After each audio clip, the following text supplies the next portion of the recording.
This is the AMYET S8 Peak 3000 Watt dual motor odd electric bike.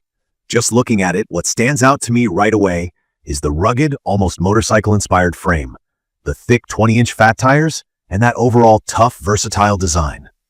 There's no mistaking that this is made for both commuting and adventure. When I first got my hands on the AMYET S8, I was honestly a little skeptical. I've tried a handful of e-bikes before, some good, some not so great. What caught my eye here was the promise of those dual 1000-watt motors with a total peak output of 3000 watts. That's a lot of power. Even if you're new to e-bikes, you'll notice the difference right away. Dual motor means you're getting all-wheel drive. Both the front and rear wheels are powered, which helps on trails, steep hills, or even just starting from a standstill at a busy intersection. As someone who likes to go off-road and deal with mixed terrain, I thought this could be a real benefit. From my experience actually riding the S8, I was surprised in a good way. I started out on some local trails, and the first thing I noticed was the acceleration. Even in single motor mode, you feel the bike shoot forward smoothly. Once you hit that dual motor button, the difference is immediate. It pulls harder, especially if you're going up a steep hill or through tougher surfaces like sand or grass. If you're new to fat tire e-bikes or haven't ridden a dual motor system yet, the sensation is wild.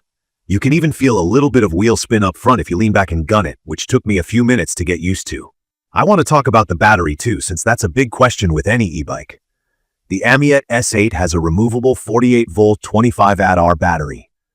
For me, the convenience factor is huge.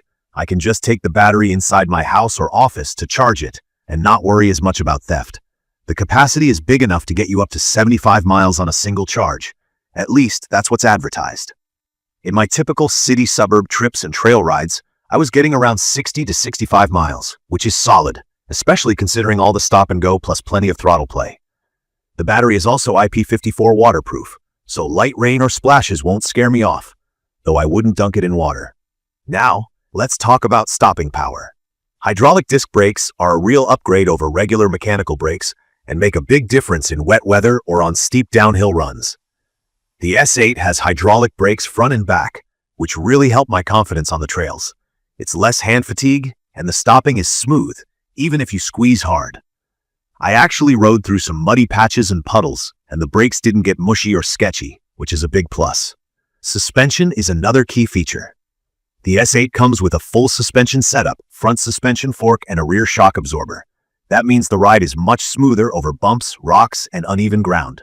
I've felt the difference, especially when taking it off the pavement. You get less jarring in your arms and back, the bike stays planted, and the fat tires add another level of grip and comfort. For anyone new to e-bikes, full suspension just means there are shock absorbers up front and under the seat or frame somewhere in the back. If you're riding anywhere other than perfect city roads, it's worth having. Something I didn't expect to use much but ended up loving is the smart LCD display. It's big, bright, and easy to read. It shows you speed, battery life, how much pedal assist you have on, and total mileage. There's also a USB port to charge your phone, which I used more than once on longer rides. You also get big LED headlights and rear signal lights, which means I could ride after sunset without feeling invisible to cars. I want to quickly mention the 7-speed gear system. I know a lot of folks who are new to e-bikes get confused by having both gears and motors. Here's how I use it. I'll leave the bike in a higher gear and use pedal assist and throttle for most rides, but if the battery gets low or I'm climbing without boost, dropping to a lower gear makes things easier. Gears are handy and make the bike more versatile. Talking about ride comfort, the seat on the S8 is better than most e-bikes I've tried in this price range.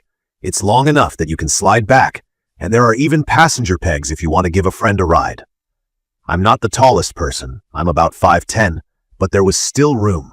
The handlebars are adjustable, which helps with getting your position right, but I did need to play around with the bar height at first to get it feeling natural. If you're coming from a regular bike, the twist throttle might feel a little strange at first compared to a thumb throttle, but it gets easy after a couple of rides. One thing I have to point out for people thinking about this as a commuter, or if you live in an apartment, the AMYET S8 is pretty heavy. The specs say close to 95 pounds, and I believe it. The fat tires, the big battery, sturdy frame, and both motors all add up. I found it manageable getting it into the back of my SUV and rolling it into my garage, but I wouldn't want to carry it up a bunch of stairs every day. But honestly, once you're riding, the weight disappears and the stability is a huge benefit. Assembly gave me a pause.